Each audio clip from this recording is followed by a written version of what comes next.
So I wanted to share this crazy deactivation by Uber. The driver's name is Brandon.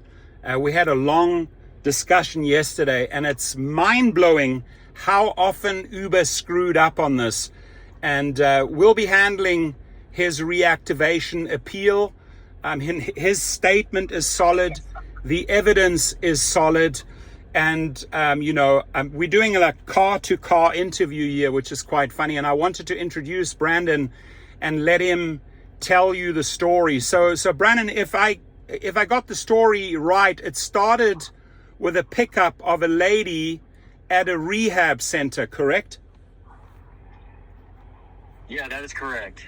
So walk us through it. You drove to this rehab center, and what happened? So Uber, those motherfuckers, Uber sent me a ride request, and I looked and it said $50, and I automatically jumped on it. I was like, oh, sweet, cool. Yeah. So I didn't really exactly look at what the whole distance was going to be until I started the ride, and then it showed 2.5 hours. I was like, what the hell? Yeah. But I went up to the rehab center, rolled up, I called the passenger, and I said, hey, I'm here. It's Brandon, your Uber. And she's like, all right, I have a few things I need to load. Is that okay? And I'm like, I guess. Yeah, that's fine. So she comes out with all kinds of luggage, all kinds of just personal belongings, just all kinds of shit. Yeah. Completely fills up my trunk, completely fills up the back seat. And I'm saying to myself, man, what am I thinking right now? Yeah. So she's filling up my whole car with her stuff, and she starts getting the front seat, and I said, hey, I would really prefer if you sit in the back. And she's like, well, I can't sit in the back. And I'm like, well, I need you to, because I make everybody sit in the back, unless it's more than one person. That's just the way it is. Yeah. And like, well, if I sit in the back, I'm going to get car sick, and I'll puke in your car. And I'm like, are you serious? She's like, yeah. I'm like, all right, fine. She goes, you know where we're going, right? And I'm like, okay, it's telling me Mountainburg? Yeah. And she's like, yeah, Mountainburg, Arkansas. And it was 2.5 hours away. And, I do Uber in kind of a tourist town up in Arkansas. So there's really not very many Ubers that are around here. There's I've gotten a few drivers on, so there's probably maybe 7 or 8 of us, unless every now and then somebody will come from out of town. Yeah. So then, so you loaded up all her crap. It's almost like she used you like she should have ordered a U-Haul, right? Yeah, she should have. So you loaded everything up, and then you set out on this 2.5 hour journey? She loaded everything up, because I already told her I wasn't going to touch any of her stuff. So she loaded all that up herself. So she got in the front seat, and, I kept in mind that she said, I'll get car sick, and I'll puke, and all that. So yeah. I was like, whatever, what choice do I really have? Yeah. And I knew that there weren't any other Ubers, so I'm like, whatever, I'll just suck it up, take this ride, get it over with. So and I just have a quick question. I mean, didn't any alarm bells go off when you knew that you were arriving at a rehab center? I mean, surely if you pick up, these type of people with, maybe they have mental disorders or whatever. Surely Uber shouldn't send a driver to those type of locations. I mean, that takes more like a professional or a medical service that actually should pick them up, right? Yeah, honestly, somebody in the medical field that, has knowledge of drug addicts and, and I'm not trying to knock drug addicts or anything like that. Of course. People go through their own stuff. Yes. But, some sort of rehab transportation bus or van or something should have been the one to take her down to where she needed to go, not an Uber. And I'm definitely not a U-Haul. I mean, if she wanted a U-Haul that bad, she should have just paid for a U-Haul. Right. And they could have taken her to where she needed to go. So you set off on this journey, and then what happened? Well, we're going on this journey, and I'm looking at my phone, and it's saying it's 2 to 2.5 hours. So we're going, And she gets on the phone and like she's talking to someone, and I'm just watching the road, just paying attention to what I'm doing. She's talking on the phone. She said she's talking on the phone to her husband, and her husband's like, "Hey, I'm in the hospital. I need you to get down here." And I never heard her say anything about what kind of hospital it was. Okay. It wasn't really none of my business, and I didn't really want to ask. And I just said, I hope everything is going to be okay. Yeah. And she's like, yeah, I just need to get down there to the hospital. And I'm like, that's in Mountainburg, ain't it? She's like, no, that's not Mountainburg at all. And I said, okay. She's like, Mountainburg is where my apartment is. And I'm like, okay. So she's talking on the phone to her husband, words are being said, something about like, it's a private conversation, so I'm trying not to really pay any mind to it. But she's like, I'm on my way, I'm trying to get there, I'm coming, and blah, blah, blah. And like, I heard her say something like, oh, I'll ask the Uber driver and see what he says. Just thinking, oh gosh, what now? Yeah. So after that, she didn't say anything for about maybe 35 minutes. 30 or 35 minutes. It was dead silent. I had the music up just a little bit. And about maybe an hour before the ride ended, she said, hey, can I ask you something? And I said, sure, what is that? She goes, is there any way, instead of going to Mountainburg, Arkansas, can you drive me 45 extra minutes over to Fort Smith, Arkansas? Okay. And I said, well, if you put it in the app, if you change the destination drop-off, I'll be more than happy to do that. Otherwise, I cannot do it.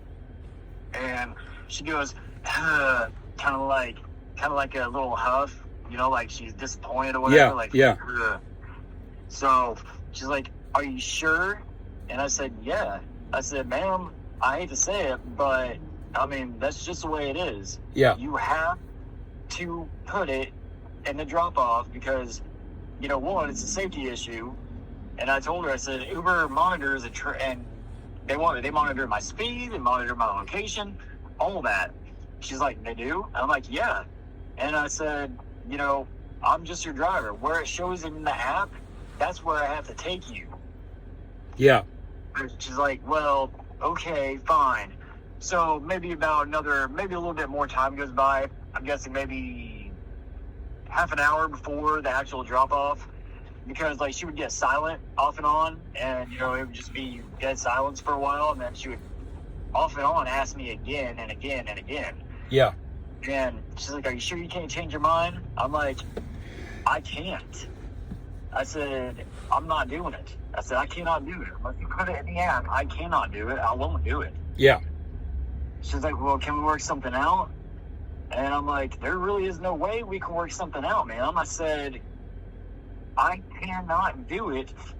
Uber will not allow me. Yeah, unless you. Drive off course. Yeah, exactly. So I mean, you're going completely by the book, and sounds like she's just trying to manipulate you or trying to change things up without following basic directions, right?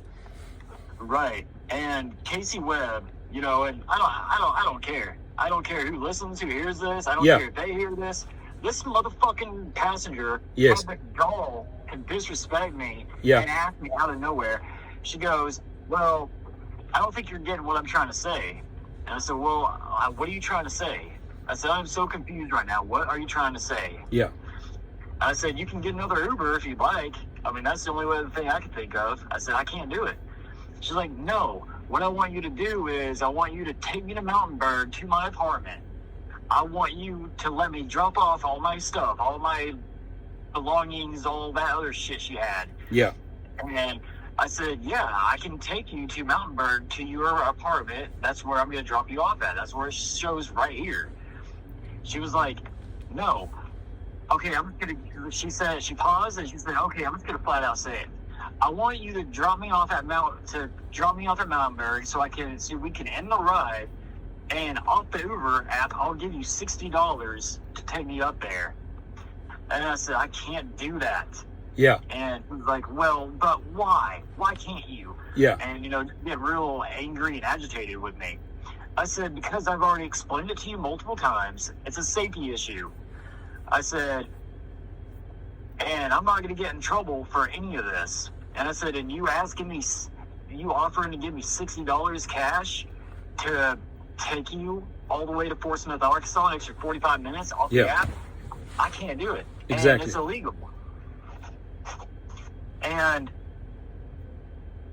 she was like, okay, well, we'll figure something else out. And I'm like, you're really making me uncomfortable right now. I'm like, I'm not liking this. Yeah. So about maybe 10 minutes, I'm guessing, maybe 10 minutes before I was getting ready to drop her off. And keep in mind, it's all highway miles. Yeah. Complete, going 65, 70 miles per hour. I couldn't just pull over on the side of the road and say, okay, you got to go. Because if she was to get out of if I was to ask her to exit out my car on the highway and if something would have happened to her, that would have been on me. Of course, you're right. So I'm like, fuck, how the hell do I get out of this bullshit situation? So I'm just trying to hurry up and get the ride done. She's like, okay, well, how about this? And I'm like, what? She's like, I'll give you, and I'm getting really pissed off at this point. Of course. She said, I'll give you $60 cash and a blowjob if you take me to my apartment. Let me take all my belongings. I'm just gonna call it shit. Yeah. Take all her shit in her. So she'd take all her shit in her fucking apartment, and then end the trip. Give me $60 and a blowjob. And I said, are you fucking serious? I said, no. Yeah. I said, I'm not. I said, no, absolutely not. Yeah. So I hurry up. I pull up to her apartment. I said, ma'am, you got to get your stuff and you got to go right now. Yeah. And she's like, fine, you freaking asshole. And I'm like, this is my job. This is what I do. Right. So she got all her stuff out, slammed the door. She gave me the middle finger. And I said, you have a good day. I drove off. Shortly after I drove off, I gave her a 1-star rating. I blocked her from being able to pair up with Matt, from me being her driver again. Yeah. And I also sent a message to Uber, a safety report, saying this passenger made some sexual comments to me that I didn't like. I don't want her matching up with me as my passenger again. Uber sent me a message saying, we're sorry you had to go through this. We're going to reach out to the rider. And I thought that was the end of it. Yeah. And I just kept continuing doing my rides, do my trips. And about maybe a few days later, she sends a lost item report. Few days later, after you dropped off, she sends a lost item report. A few days, probably 3 days later. Okay. And Uber said that, hey, your passenger, Casey, said that she lost an item in your car, which was a backpack. And I was like, all right, well, I'll look. So I looked in my back seat. I looked in the trunk, did a quick look, nothing. So because obviously a backpack wouldn't be really hard to miss. So I looked, nothing. I told Uber, and I wasn't even reaching out to the passenger. I just sent it through Uber saying, hey, I didn't find it. So in the meantime, I had 3 different cars. 2 of them I used on Uber. One was a red Hyundai Elantra, and I started having vehicle problems with it, and the transmission was going really bad, and I didn't realize it. So I had my car in the shop I guess I had that car in the shop for maybe about a week. Okay. So after that, I get probably about I'm guessing maybe a week later, I get a second lost item report from Uber saying, hey, the passenger, Casey, is saying that she is insisting you look in your vehicle, see if you can find her lost item, which is a backpack. Uber told me it has a Bible and all that stuff, and I'm thinking, and I have the screenshot of that too, and I'm like, why are they telling me what's in the backpack? I don't need to know. No offense against the Bible. Right. Nothing against that at all. Yeah. But I'm like, why would they be giving me that information? Yeah. So I went over to the shop, and I said, hey, I told the mechanic, I said, dude, I just need to look at my car real fast. And he goes, all right. So I looked in the front seat and the back seat. I looked in the trunk again. This time I looked where under the mat, there's like a mat where the spare tire is. Yes. And somehow the fucking backpack was right there. She had to have done that bullshit on purpose. Yeah. I'm So like, I mean, but just to recap, I mean, she loaded your entire car with all her shit, right? It's probably, I'm guessing it's not even worth $15, all the crap that she loaded in there. And then she stashes this thing away. You made a good effort to look for this. And, I just want to recap this quickly, Brandon, because the Uber executives, the Uber legal team, the Uber paralegals need to listen to this and learn from this, right? So you send a driver to a rehab center, right? So you're picking up someone with some sort of addiction, right? Alcohol, drugs, or whatever. Okay. A driver should not be sent there in the first place. Then she tries to get you to break the law. She's asking you to do sexual favors. And by the way, I hope her husband is listening in, right? Your wife is trading blowjobs for trips. And you play by the book. You're an honest guy. You don't break the rule. And you say, listen, this is not possible. You explain, you give a good explanation on safety. You're doing everything by the book, right? And then you take her back to the apartment. She's all pissed off. Probably, this bitch is going to retaliate. So you do what you have to do. You write the report. You give her a 1 star. You give all the facts to Uber, and then out of the blue, and obviously correct me if I'm not getting any facts straight, right? Out of the blue, a few days later, she files this lost item report. You put in every good effort to find it, and you look in the usual places we would always look, under the seats, on the seats, and that, but no idea that she actually stashed this away underneath that mat where you hide the tire, right? And you can pick up the story from there. Yeah, and also during that time that she was making these lost item reports, like shortly before, shortly before she made the first lost item report, she retaliated against me and made a false safety report for sexual misconduct. And Uber asked me about it. They messaged me and said, hey, did this happen? And I said, no, it did not happen. I said, this passenger is retaliating against me because I reported her and I refused her sexual advances. I told Uber all this.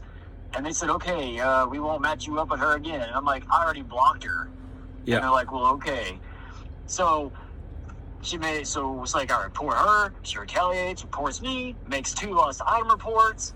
And then literally 3 weeks I had, after the trip, I had no contact with her, nothing. Not directly through with her. I had no contact with her. It was all through Uber. I reached out to Uber to tell her if I had it or not. And question, you're still on the platform and you're not deactivated at this point, right? I was still on the platform and I was still not deactivated. Okay. Carry on. And 3 weeks, no, man, this whole thing is pissing me the fuck off. This little stupid bitch, man. Yeah. Sorry if that's too much, but... No, absolutely. I mean, you're dealing with an addict, so they'll have a very vindictive personality, right? You turned down the blowjob, she got rejected. She cannot handle rejection. And now it's all, I'm going to vindicate myself and I'm going to go after this guy. So I'm sort of not surprised that she's trying again and again. I'm pretty blown away that 3 weeks later she lashes out again. Yeah, and I remember I was sitting at home, I had my phone on. I didn't feel, it was around 6 in the morning on April 24th. Yeah. I think April 24th. And I was sitting at home and I'm just, messing around on my phone. I have Uber Eats on. I didn't really feel like doing rides at that time. There's a gas station here, Casey's. They're open 24 hours a day to do Uber Eats. And I'm just waiting on an Uber Eats order to come in. Next thing I know, I get a notification on my phone, and I looked, and it said, "Hi, Brandon, your account is being on hold. We are investigating a report. We are investigating a recent report from a rider." And I'm like, "What?" And then I was thinking about it, and I'm like, "This fucking bitch." Yeah. She reported me again. 3 weeks later. 3 weeks later. And I think it's also important to know, what was your rating? I mean, at the time of what was your rating at the time of of this false report? Like, where she's trying to flip the script now, you obviously, what you did, the best legal move you made, you documented this and you filed the 1 star. You told him that she tried to make sexual advances on you. 3 weeks later, obviously, she's trying to flip the script on you, right? But what was your rating? I mean, you had a perfect track record until this wench came along, right? Yeah, I had almost 3,000 rides. I had 800 deliveries, around 800 deliveries on Uber Eats. My customer rating was 4.95. Yeah. And some it gets freaking bumped down to 4.93. Yeah, because of that dumbass, because of them actually allowing her to file that report against you. I mean, the 1 star in the beginning should have held up. But what they did, I think obviously and Uber's going to face a lot of legal problems here because they allowed this person to carry on, right? So pick up at the 3-week mark when she's filing another lost item against you. Yeah.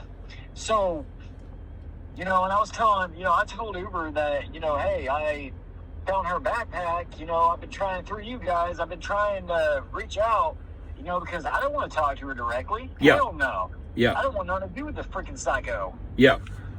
She should have been in a fucking mental nut house or some shit like that. But, I was telling Uber, hey, I was able to find the backpack. I don't know where or how I'd be able to get it to her except maybe like a FedEx or something, because I didn't want nothing to do with her. Yeah, totally. I was scared that the woman was going to try to do something to me. Yeah. Not to be sexist or anything, but yeah. I mean, women can be just as dangerous as men. 100% works both ways, exactly. Yeah. And so I was, so Uber, insisted, and I have that screenshot, I have that documented too. Uber sent me the screenshot saying, hey, this is Cassie's number, you need to reach out to her to resolve this. And I'm like, why do I have to? Why can't you guys? Yeah. So I was like, and I would figure that they would give me like a Uber number to reach her, not give me her direct number. Right. They gave you her direct number and the first name. Did they give you the last name? Kelley Webb. Okay, so they screwed up. They actually revealed, and which is completely illegal. They revealed the last name of the rider. They're supposed to protect that data, but they openly gave you that first and last name and the phone number, correct? Correct. Okay. And so when all this was going on, I told Casey, hey, I do have your backpack. I need to figure out how to be able to reasonably get it to you. Yes. And and you've seen the screenshots, you've seen all that. Yes. She said, at first she was trying to be somebody else. I don't know if her husband or if it was her trying to play her little mind games, but she was trying to deny at first that it was her. And I'm like, no, this is the number that Uber gave me, so I'm just trying to do the right thing. Yeah. This fucking bitch and her freaking cracked out meth head husband wanted me to drive all the way 2.5 hours. They wanted me to drive 2.5 hours all the way back to Mountainburg to, in person, go to her apartment and hand deliver her backpack. And I said, I'm not doing that. Yeah. And they were like, well, why? And I'm like, I don't feel safe. I don't feel comfortable doing that. Correct. And, they started saying some bullshit like, well, if you don't come over here and you don't give us my backpack, I'll call the police on you. And I'm like, okay, that's not going to do any good. Yeah. Good luck with that. I said, I'm trying to get it back to you, but I'm not going to do it your way. Her husband wanted me, her husband got on the phone with me and he was like, I don't know what it was you said to my wife, but she was so uncomfortable. And I said, dude, I didn't say nothing wrong to your wife. Your wife is the one that was making the moves on me. Yeah, exactly. He's like, my wife wouldn't do that. I'm like, she did. Dude, your wife is taking Ubers and offering guys blowjobs, man. Wake up to reality. Exactly. Yeah. And he's like, well, I don't give a shit about you. I don't care about, I don't give a fuck if you get back on Uber or not. And he's like, my wife reported you this morning, and she reported you over a backpack. And I heard her in the background. She said, yeah, I reported him also because of my backpack. Yeah. And I'm like, okay, that was one of the biggest things right there. Yeah. Reported me over a fucking backpack. Correct. Supposedly. Yeah. So that's not the only reason. Yeah. This fucking vindictive, cracked out meth head bitch reported me falsely because I refused her advances. She wanted a free ride, and it supposedly took so long to get her backpack back because I wouldn't drive over there. I told Uber, even when my account was on hold and this bullshit investigation of theirs was going on, yeah. I told Uber support, and also the Uber safety team, the ones that handle safety reports. I said, this passenger is threatening me. Yeah. She is wanting me to go all the way to her apartment to drive her backpack to her, 2.5 hours away. And I said, what sense does it make for a passenger to report their driver for 2 false sexual misconduct reports, but at the same time want the Uber driver to drive all the way out there to give them their backpack back? That makes no sense at all. And Uber is so fucking stupid. Yeah. They can't even see this. It's like, oh, we'll take the rider's side. To hell with the driver. Fuck him and his evidence. Yeah. And it's bullshit. Uber needs to change. And I'm gonna jump in there, and I'm just gonna say, hey, one of you guys at Uber are obviously listening to this video because you always watch my videos, and my message is to the top dog, actually, to CEO Dara Khosrowshahi. Before people get hurt, before people get threatened through other parties. I mean, her husband literally threatened you. He's not even part of the agreement here. The agreement, there's 3 parties involved. There's Uber, there's the rider, the meth head, the lady, the retaliator, and then there's you, right? So there's this guy has no business to call you, or your phone number should not even be revealed to this guy. And you basically educating them on how it should be done properly, but yet they're still making these same stupid mistakes. And we've handled over 8,500 reactivations. This is one of it gets even crazier, right? So we're gonna take the story right to the end, right? But the reason why I really wanted to highlight this is they need to give you the account back yesterday. They screwed up. They have a lot of legal issues that they're going to face because there's numerous ways Uber broke the law, not only with you, but also with the rider. And then they really need, we're giving them sort of a learning opportunity how to change the system, how to better the system, because obviously customer service or review teams or safety teams, they are clueless. And whether they're in the United States or abroad, they don't understand the legalities. They don't understand these type of complex situations, and they're making dumb ass decisions that could ultimately really hurt a driver. So jump in. Sorry, I had to get my 25 cents in there, Brandon. Oh, you're good, Dorson. You're good. No, but so during this whole time, I'm trying to figure out a way to get the backpack to them because that's what Uber was trying to tell me to do. Yeah. So even when this investigation was going on, when my account was on hold, when I was collecting evidence, I was documenting everything and all that. So they wanted me to go to Mountain Berger, Arkansas to deliver the backpack to them. I said no. They're like, well, we'll call the cops. And I said, okay, we'll go right ahead. I said, because honestly, I'm still contacting Uber to see what they want me to do about this. Yes. And I was telling Uber what was going on, and they said, Brandon, it would be best if you take the backpack to the police department. Yes. And I said, okay, then that's what I'll do. And that's what I was planning on doing anyway. But I was trying to let Uber know every single thing that I was doing. So yeah, exactly. You were documenting every move. Exactly. Yeah. And so her husband called me once, and I ignored it, and I let it go to voicemail. And he's like, hey, Brandon, I'm instead of meeting Mountain Bird, I'll meet you halfway Winslow at a Dollar General. Wow. And still, I didn't trust it. I'm like, I don't care if it was at their apartment, Dollar General, I wasn't going to do it. I didn't want to be anywhere in person with them. Totally. You know, for my safety. And again, I was dealing with, you know, drug addicts. Yeah, exactly. And so I was telling them, I'm like, you know, I am not doing none of that. So I contacted one police department in Arkansas, and, you know, they wouldn't have nothing to do with it. Yeah. They said, that is not our problem. It's out of our hands. We're not taking it. And I'm like, well, okay, fine. So I went to another police department, and, you know, I told them the situation. I told them what was going on. And I'm like, look, this passenger made false reports against me. I said, I'm trying to get her backpack to her. I said, but I am not going to have nothing to do with her. You know, I told them about how they were sending me messages, how they wouldn't leave me alone, how they were threatening me. And the police said, okay, you know what?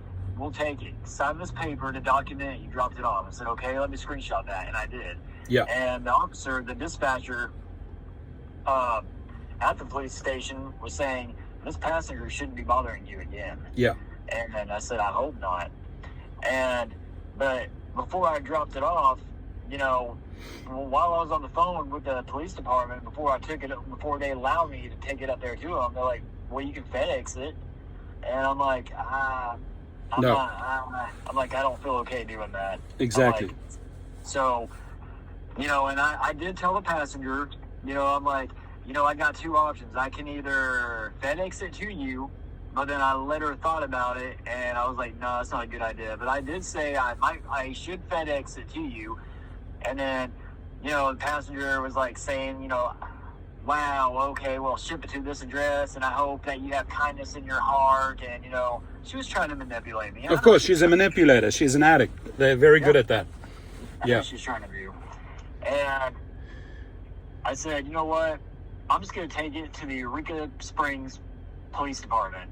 I'm just going to do that. I'm just going to take it to the ESPD, let them deal with it. So I explained the whole situation to the PD, and they're like, yeah, it's really a good thing that you didn't FedEx it, because that could have gotten lost easily. I'm like, yeah. Yeah. And I said, look, I don't know what's in that backpack. I don't want to know what's in that backpack. I'm like, I don't know if there's illegal stuff. It's not my problem. I want it out of my hands. Yep. And they said, okay, well, sign this, document this, and we they asked me if I had the passenger's number, if I had Casey's number, and I gave the police department her whole name, Kelley Webb. I told them where I picked her up, where I dropped her off at. You know, I gave her her phone number, everything. Yeah. And I texted the passenger one final time and says, your backpack's going to be at the Eureka Springs Police Department. And I listened to the voicemail her husband left me, and he's like, yeah, we're going to meet Winslow, and I hope you show up, and it's not really a good idea if you ignore me. There ain't going to be no threats. I ain't going to hurt you. I'm like, yeah, I don't buy that one bit. Yeah. So, April 25th, the Uber, I'm just going to go ahead and call her name out because I don't even give a fuck. Yeah. An Uber safety support agent named Sutton called me and told me, hey, you want to tell me what happened? I gave her a quick run through what happened, and she was literally on the phone with me for maybe 2 minutes. All she kept saying was, oh, okay. I'm like, okay. And I'm like, look, she's like, do you have a dash cam? And I said, no. The reason why I do not have a dash cam is because I've been doing Uber 2 years, and I've pretty much been doing it in the same place. Yeah. I've never had a major issue or anything with anybody around here, whether it was a local or it was a tourist person. Yes. You know, and there's a lot of hotels, haunted hotels, a lot of woods, trees, cabins, you know, concerts, bars, you know, tourist town. Don't really have any problems with anybody, and usually the trips are like maybe 5 to 10 minutes each trip. Yeah. So I never felt like I needed one. So and Brandon, you deactivated at this point, and you're still doing all of this, your time, your money, your efforts, and I just think that the dash cam question was a setup, and I'll tell you why. Because had you captured it on the dash cam, they would have known. You have a ton of evidence. They've screwed up multiple times. They probably escalated this. They know that they've messed up, so they're checking in if you have any like dash cam evidence. You saying, no, I don't, right? And I guess Uber thought that they're probably in a safe space with you not having any dash cam footage. You know what I mean? You can look at it two ways. Yeah, and when I said that, Sutton, she was like, oh, all right. And I said, but you know what I do have? I have a voicemail of her husband telling me, what to do, and I better do this. It's not going to be good for me if I ignore him. Yeah, threats, yeah.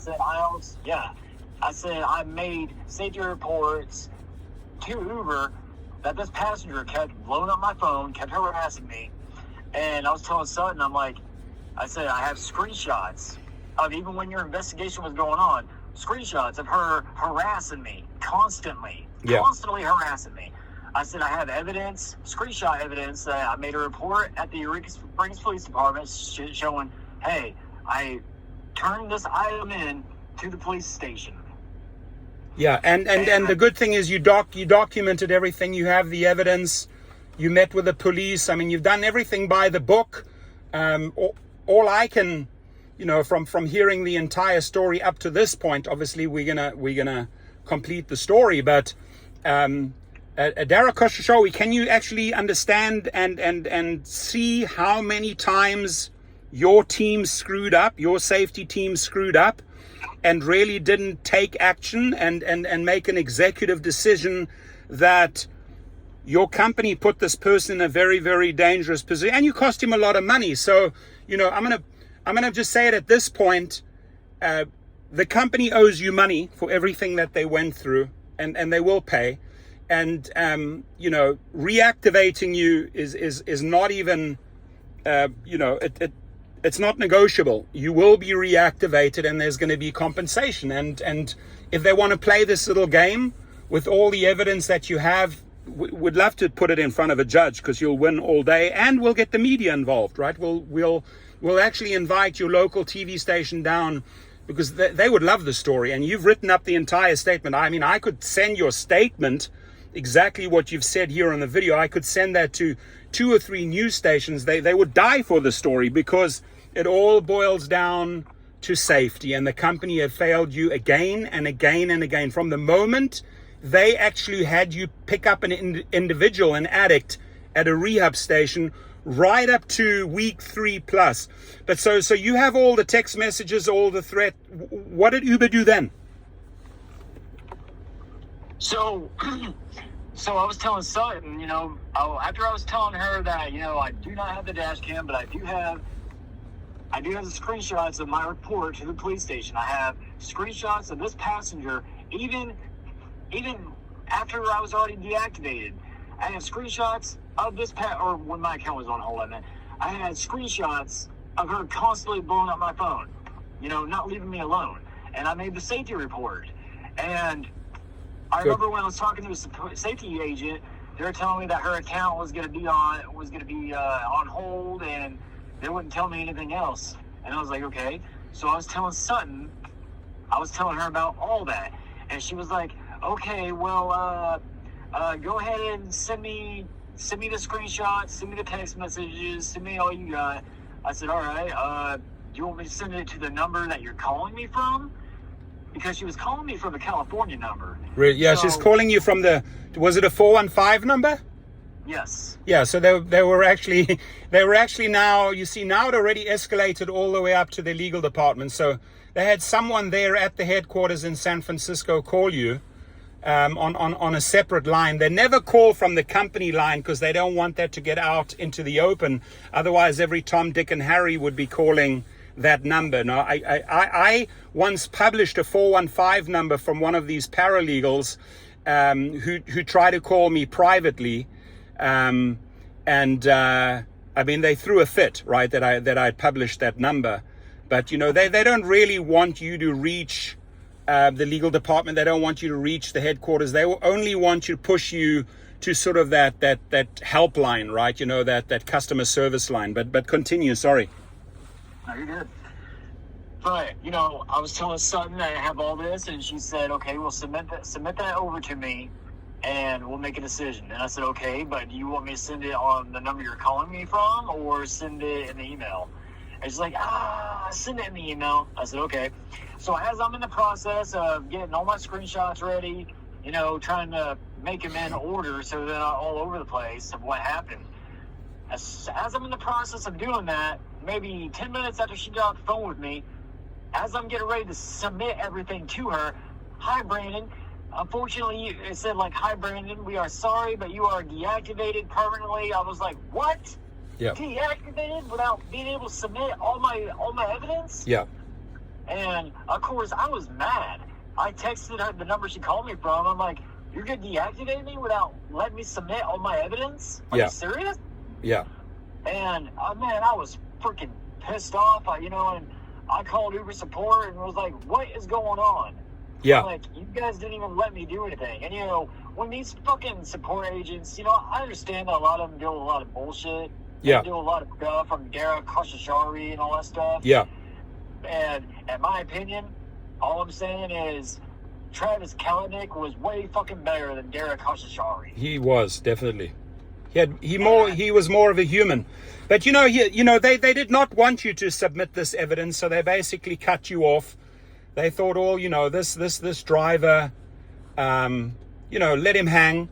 They're trying to sort of shed themselves from every legal angle that you could come at them, and they fucked up. Honestly, they fucked up 15 times so far. So yeah, carry on. So she didn't allow you to submit the evidence. She did not allow me to submit the evidence. You know, I tried to, you know, and even after I was deactivated, this passenger, even like up until a few days ago, this passenger kept texting me. Kept harassing and texting you. Yes. Okay. And she even texted me from what she said was a friend's number randomly. She said, it said, I can't remember word for word, but it says something like, hey, I was wondering, or she said something like, hey, did I leave anything else in your car, like paperwork or anything? And I was like, who is this? Yeah. And she said, it's Casey. I am sorry that I reported you. I shouldn't be talking to you. I was only mad because it took so long to get my backpack back. I was like, what? Yeah. And then, crazy. I mean, that's, you know, that's the highs and lows of these addicts, because, you know, they're just not mentally stable. But so I just really have a message for Sutton. And that is, you know, I would hope that Sutton is an attorney or a paralegal at Uber, because all the evidence, they're going to get registered mail from us, right? Along with the letter, along with the immediate demand to reactivate Brandon. What's the last name? I mean, you don't have to mention it. It's not really important. It'll be in the letter. Public doesn't need to know. But, you know, and then along with the evidence, and then at the bottom line is what Uber, and, you know, you're watching the video, and we're obviously going to build in a couple of little tweets and get this, you know, every driver is going to help us get this viral. So if a driver is listening in, we're 45 minutes into the video. This is a fascinating story. I'm sure you followed from beginning to end. One last request from all of you: tweet this out, Facebook this video out. You know, we will reach them and we will get them to cooperate. So, you know, cutting you off from the platform, not allowing you to submit your evidence, the text messages, the harassments, the threats from her psycho husband. You know, you have the police reports, you have everything there. You know, the best thing you could do is, you know, we'll get this into court, and, you know, judges have heard 100,000 stories. When they get the facts and the evidence on this one, it's a no-brainer. So Uber, your only way out here, really, and speaking directly to Uber, is to reactivate the gentleman and compensate him, A, for the time, the mental anguish, all the shit that they put you through. They got to strike a deal with you, and that's really between you and them. There's got to be some dollar amount for the bullshit that they're, and you have so much evidence as it is, Brandon. I would at this point block this woman. You don't have to entertain any more threats from her. You have more than enough to sink her. You have her first name, you have her last name. So in the suit that we're going to help you file, the defendants will be Uber, and it'll be Kelsey. It's Kelley Webb, right? Casey Webb, and her address. I mean, you probably have the address somewhere in the screenshots, but we could get the address through a subpoena. But I mean, Uber effed up multiple times. They what they try to safeguard is always the person's first and last name. So it just goes to show you how unprofessional their setup is when it comes to like safety, because apparently this was all handled by their safety team, right? And I'd just be curious to find out what role Sutton plays. I'm guessing she's an attorney or a paralegal. And I'm also guessing that the dash cam question was a little bit of a setup. Okay, we'll cut this guy off, right? We want to allow him to submit. Is there anything else to the story that I am missing? So after I was deactivated, they kept arguing with me if I could appeal it or I couldn't appeal it and all that stuff. So May 8th, I was finally, because on my phone I couldn't get into the Uber Help Center to find the appeal, to find where I would be able to appeal. Yeah, the in-app appeal, right? Yeah. So I got on my computer and I looked, and I was able to do that. And I wrote exactly what was going on from the beginning of the trip to the end of the trip, submitted all my screenshots, proof, everything. And, I said, and so May 8th, I filed my appeal. May 11th, Uber messaged me saying that they were going to review my account. And in the review center, there's like a reason for deactivation. And below it, it'll say agent assign and then final decision. And an Uber agent did not even get assigned to my appeal until May 24th. Really? Wow. Yeah. And today's the 1st, I believe. Yeah. And it's like they're dragging, they're stalling. Yeah. And, and I've seen plenty of your videos, and I'm like, you know what? Rideshare Professor Torsten, he is legit. I'm going to reach out, ask him for help, and you have helped me tremendously, and I know we're just getting started, and I really appreciate that. This story can go out to the media. You have my permission. Yeah. But Uber says that they care, supposedly, about their drivers. Then fucking prove it. Yeah, prove it. They have shown nothing. Like, they've allowed this fucking rider, Casey, whatever the fuck however the hell you say her name. Yeah. Casey Webb. She has slandered my name, made 2 false sexual misconduct reports against me. Like, emotional distress. Like, it's freaking bullshit. Yeah. No, and I hear you loud and clear, and I can, I'm sorry that you had to go through all of this bullshit, but, the reason why these type of stories need to break to the media and in social media, Brandon, is because if they don't, change never comes about. And I think, your requests are pretty basic, right? Put the gentleman back on the platform. He has all the evidence in the world. Compensate him for the time and a bit extra, and and avoid a huge media fallout for the company, because Brandon, I've heard so many stories over the years. We've handled so many cases, and I really got pissed off about this. I mean, you heard me yesterday in our conversation how angry I was, because literally they're just fucking hanging you out there in the open and allowing this bullshit abuse from their riders. And I mean, at the end of the day, to what degree did they verify this addict, right? Was she rehab verified, or and they're putting some insane fucking person in your car, and then it gets even more crazy than that. Then the husband jumps in, and the company really, really needs to take a step back and say, how many times did we fuck up here, and how can we fix this, and how can we do right by this driver, right? I mean, is that a pretty fair and accurate, statement? Yeah, it is. And also, whenever I every now and then I was able, whenever I would call an agent, and I have called Uber support multiple times to try to put the pressure on, but obviously it doesn't work. But I was able to get one support agent to crack a little bit. Yeah. And I said, look, I don't even know what the report said from the passenger's end. And she told me a little bit. She said, it says in the report, in her report, all it says is you made sexual remarks that made the passenger uncomfortable. And Yeah. I said, that never, ever happened. Yeah, Not exactly. one fucking time. Well, and to prove your point, I mean, she ultimately apologized to you, and and more or less admitted that she fabricated all this bullshit. It was just about her worrying about her bag, right? So she fabricates all this craziness and gets her husband all fucking excited and pumped up and angry. And at the end of the day, she was stupid enough to leave the bag in the back. She got it back. You went to the police. You did all the right moves. You have all the right evidence. But, you have her verbatim.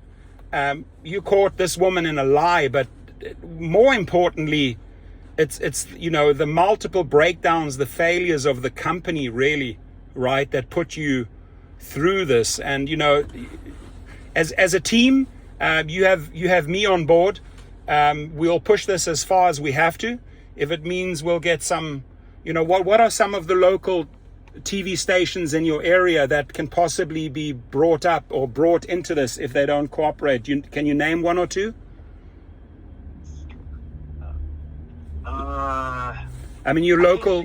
Who's your local TV station? If you switch on the news, who covers the local news there? It's like here it's KTLA. There's a couple of stations in LA, but there's definitely one or two people that will pick up on the story. If we need to, we're going to give Uber the chance to make the corrections and to clean up their act. You know what I mean? Yeah. Yeah. And I can't think of the stations right now. It's okay. We'll find them. That's on google.com. But I'm really glad that you really took the time and explained it in such detail. And where I'm extremely impressed is, and let other drivers learn from this, how detailed Brandon was in collecting his evidence, the screenshots and everything, because, he anticipated shit from Uber. He knows how often Uber has disappointed drivers, and he smartly collected everything. I mean, even to the point that, he didn't just go to one police station, he went to the second police station, right? And got everything down in writing, returned the bag. There is not, there's not an element of doubt here. I've listened to the story, and I'm going to let the drivers actually comment below, right? You're 100% in the right. You followed all the rules. You didn't break the rules. And, hopefully together we can get some change here. We can push for some positive change when it comes to this entire process of just throwing drivers under the bus. Is there any sort of final words from you, Brandon? Yeah. Dara Khashoggi, you need to change a lot of your policies. You need to listen to not just riders, but you need to listen to the drivers instead of just kicking the drivers off because some fucking passenger makes a stupid bullshit report. Yeah. You really need to look into this. You and your little specialized team, if they even fucking exist. Yeah. You guys need to review your own community guidelines. You guys need to add change.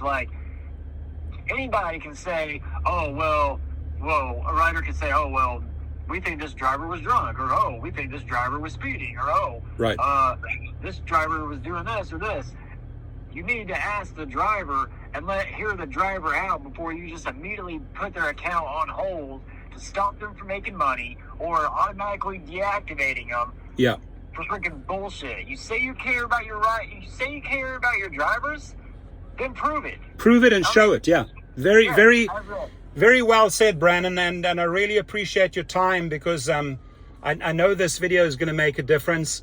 Brandon filled out the entire form on Activation Hero. He wrote us a very detailed statement which covers everything that he said, and he sent all the evidence in the world. So you've really made our job, it's like a little file that's going to be sent to their legal department. You've really made our job much easier by just being so detailed and so particular with all your evidence, the times, the dates, the screenshots, etc. So, whoever receives this on the other side in San Francisco, please pay attention. Give the driver your time, make the changes. Dara, you heard it, right? It's not always about the rider. If you truly care about the driver, act. Because too many people's lives, the income, are being affected by these poor leadership decisions that cannot, offer a proper, you hear the word safety team, you'd think, okay, there's a team keeping me safe, not a bunch of clowns just messing around with my life. You know what I mean? So I appreciate you, Brandon. You're a rock star in my eyes. And two more things I'd like to add real fast. Yes, totally. Okay. And I appreciate the comment. I mean, you have literally helped me so much, and I am really grateful towards it. Thank Anytime. you so much. Dara Khosrowshahi, I'm sorry. Well, I'm not sorry, but Travis Kalanick, I know that a lot of people didn't like Travis Kalanick, but Travis Kalanick was way, way fucking better and cared way more as a CEO than you. As a CEO, Dara Khosrowshahi, until you changed it, you are straight up trash. And your support agents, what you need to do is have them be more authentic, more transparent, not read off a fucking script. Right. And, and when Dara came in 2019, they call him the penny guy because he frees up money, and the whole service, the whole customer service started deteriorating under his, I wouldn't even call it leadership under his poor leadership. But, I can remember one story, and this is why I know Travis Kalanick is a human. And he got into a car once, into a black vehicle, and the guy, he had a bit of a fallout with the driver, and the driver said, listen, I invested all of this money into your company, and this is what you're doing to me. Travis Kalanick made it right to the driver. He apologized. The driver got quite a bit of money and reimbursed him for these vehicles, and which shows me, as crazy as Travis was sometimes, he genuinely was a human at the end of the day, and he did not cut corners, right? And when you start penny-wising and cutting so many systems to try and eliminate, then you compromise your own quality of your service. And I think that they need to reinvest a lot of money and tighten up, because people get seriously hurt, and I'm pretty sure people have, died over this, this non-safety BS by the company. But thank you, buddy. Appreciate you. Yeah. And also, one more thing. An Uber support agent, when she was looking into what was going on a little bit, she told me that 4 Uber drivers canceled the trip on Casey. Okay. 4 of them. And of course, she wasn't able to tell me how many rides she took, or she was a brand new passenger. She didn't tell me none of that. Yeah. But she said that 4 drivers canceled the ride on her and wouldn't take it. Now I know why. Yeah. And I don't know if they saw the pickup, maybe they, obviously because of the person, but the other thing is, the pickup address, which is again is a rehab center. Drivers should not be sent to hospitals and rehab or pick up people that have come out of surgery. We're not doctors, we're not nurses, we're not psychiatrists. So, don't send us to places where we shouldn't pick up these addicts and whack jobs, you know what I mean? Because this is what ultimately happens when you try to, Uber tries to sleep with everyone, like, with hospitals, we'll do everything. We'll pick anyone up for $1. And that's compromising the quality of the service. And this is why they constantly get into the news, right? In the most negative way. But did we cover everything? Almost. And, I wanted to go back to your question that I don't think I answered. I have picked up a few people at that rehab center before. Okay. But I would take them to a doctor's appointment, or I would take them, to a restaurant or something like that. And I was a little iffy about it, and I never had no issues with any of them until that one. Until Kathy, I was like, what the hell? Yeah. But that. But Brandon, we do that out of the kindness of our heart. We generally are drivers are people that try to help, and it's not like when we sort of learn the hard way, if you've done multiple hospital pickups or multiple rehab pickups, it just takes one crazy story, and then you start questioning yourself, am I going to go there again? No, I'm not, because I sort of learned my lesson being a good human. And then they turn things around, and they stab you in the back. And that's typical addict behavior right there, It's a difference if you're picking someone up who's just come out of a surgery, and their leg was broken and they were all strapped up in plaster Paris, and you're driving them back to home and you're just trying to keep them as calm and safe as possible. But rehab centers, guys, if you feel like you want a crazy story and you want to keep on picking up at rehab centers, I strongly advise against it. And this, I think the story proves my point here. But and Uber says that they verify everybody's accounts. No, they don't. All the riders, no, they don't. And what Uber needs to do, and in closing, unless you have anything else you want to ask or no, we can close on this one. Okay, in closing, Uber, Lyft isn't perfect, but they do a lot of things better. They do some things better than Uber. What Uber needs to do is show the driver not only the passenger's rating, but also how many rides also show how many rides the passenger has taken, and verify a picture of who this person is that I'm picking up, what they look like, so that we know it is them. Good point. Very good point. And I think I agree with you. I think that Lyft does a better job. I also think that, and many people don't like him, but I think David Risher has more of a human touch. I mean, he can walk around in public, meet with people. He talks to drivers, and I'm pretty sure that the Lyft safety team would have handled this a bit differently. Because I know, and I've done so many cases against Uber, appeals, etc. It's like a meat grinder, like a washing machine. They don't care a shit, right? They'll replace you with the next person and just hope that they don't get sued. When they get sued, they usually settle cents on the dollar, and then next.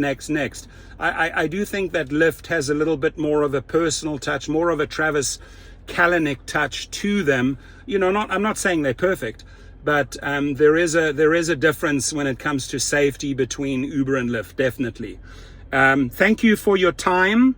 That was great. And all I ask drivers is to, you could also ask the drivers from you, get this viral, right? Send it out, right, Brandon? Yes, sir. Perfect. Thank you for your time, my friend. Appreciate you. Thank you.